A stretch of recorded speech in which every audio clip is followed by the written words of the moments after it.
Selanjutnya Pak Iwan saya persilahkan bersiap-siap Pak Sigit Susiamtomo.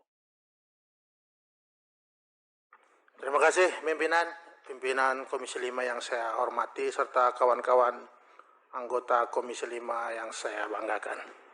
Selamat menjalankan puasa Ramadan bagi kawan-kawan yang menjalankan puasa Ramadan.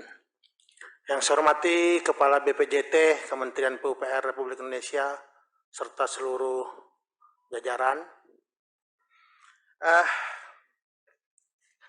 Terima kasih atas agenda rapat kita hari ini, pimpinan.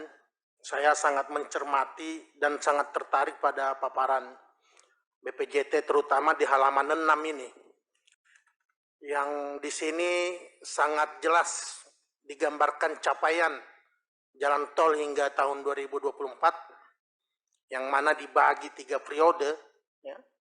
1978 sampai dengan 2014, 789 km, 2015, 2019, 1298 km, 2020, 2023, 535,46 km. Seperti ingin menegaskan bahwa capaian sampai saat ini 3.196 km, yang artinya selama 7 tahun pemerintah berhasil membangun jalan tol 1848. Tapi seperti yang tadi disampaikan, bahwa justru jumlah realisasi pelaksanaan pembangunan jalan tol ini justru secara audit BPK juga kontribusinya tidak signifikan. Pertumbuhan ekonomi kita juga nggak mampu juga melampaui sebelum jalan tol 1800 ini dibangun gitu. Justru saya melihat grafik yang ingin disampaikan ini, justru bacaan saya, dulu pemerintah mampu mengontrol oligarki dalam membangun jalan tol ini, yang mana kemudian fokus membangun jalan-jalan umum untuk masyarakat. Loh, sepanjang 7 tahun ini 1800 tol ini dengan tadi 600 triliun itu kontribusi untuk mengakselerasi pertumbuhan ekonomi, kesejahteraan masyarakat, pemerataan pembangunan itu apa? Tadi juga kawan-kawan mengkritisi terkait sebaran ruas dan lain-lainnya. Inilah yang saya katakan bahwa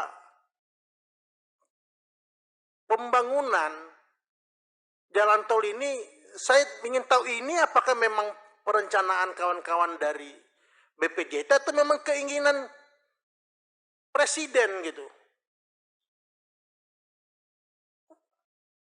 Kalau berdasarkan keinginan, ya ini yang kita nggak bisa kontrol secara perencanaan, secara teknis. Akhirnya agak kacau pasti.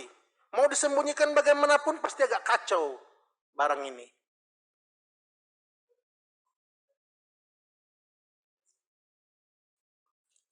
Saya memang setuju gitu loh kalau kita kemudian bangun beberapa infrastruktur tol yang memang prioritas. Tadi saya nggak setuju tuh dengan Pak Sudewo yang bilang Kaltim. Kaltim butuh, memang Kaltim penduduknya kecil, tapi prakarsa pemerintah wajib bangun jalan tol di sana. Di Kaltim itu sejak Republik Merdeka belum pernah pemerintah PUPR itu bangun jalan umum pun. Jalan nasional itu nggak pernah, semua itu jalan existing HPH. Jalan tol Balikpapan Samarinda itu diinisiasi oleh pemerintah provinsi. Belakangan pemerintah pusat baru masuk. Nggak sebanding dengan kontribusi dari Kaltim terhadap Republik ini. Tapi kalau bicara prioritas, ya tugas pemerintah membangun jalan-jalan itu. Gitu. Nah, ini yang kemudian harus diurai, ya. Karena dalam perjalanannya pembangunan jalan tol ini udah benar-benar kacau. Dominasi investor jalan tol yang juga sebagai kontraktor jalan tol ini terjadi. Kemudian pada kesempatan ini saya sepakat bahwa kita usulkan untuk panja terkait jalan tol ini. Tujuannya adalah bagaimana kemudian mengawal kawan-kawan BPJT betul-betul melaksanakan sesuai dengan apa sebenarnya yang mereka rencanakan. Saya meyakini kawan-kawan BPJT punya putra-putra terbaik bangsa di situ. Sebenarnya mereka punya kajian yang benar gitu untuk membangun jalan tol di Indonesia.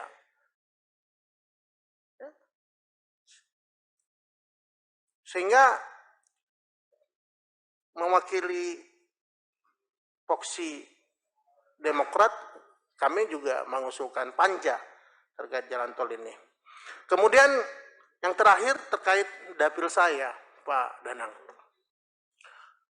Saya melihat pemerintah sanggup gitu loh bangun jalan tol IKN ini dalam waktu sesingkat-singkatnya, dalam tempo sesingkat-singkatnya. Karena ada IKN gitu. Ya. Segmen dari tol Balikpapan ke Sepaku. Tetapi yang kami butuhkan itu, saya bilang tadi bahwa jalan nasional kami itu hanya satu poros. Putus jembatannya, macet berkilo-kilometer. Kami kemudian tiap tahun benahin preservasi di situ. Sehingga saya bilang bahwa oke, sekarang tol Balikpapan Samarinda selesai. Tetapi tol Samarinda Bontang jangan kemudian mengalami stagnasi karena ada IKN. Ini sesuatu yang berbeda. Gitu. Dana IKN ini jangan sampai kemudian tidak on top tapi mengganggu rencana-rencana jangka panjang yang sudah dibangun oleh kawan-kawan PUPR termasuk kawan-kawan BPJT untuk membangun jalan tol di Kaltim. Kami butuh jalan tol dari Samarinda Bontang itu terlaksana sesuai dengan rencana. Ini sudah molor. Pasti karena ada tekanan. Karena ini kan tol prakarsa pemerintah. Sehingga kami sangat, tadi saya lihat ini masuk, kalau bisa ini selesai ya, kajian terkait AMDAL dan ANDALalinnya, sehingga bisa masuk pada pembebasan dan juga kemudian pelaksanaan fisik. Itu saja pimpinan.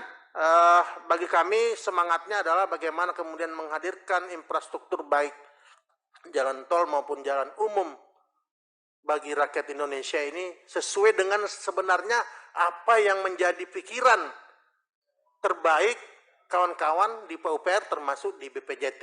Kami tidak ingin ini semua berkutat pada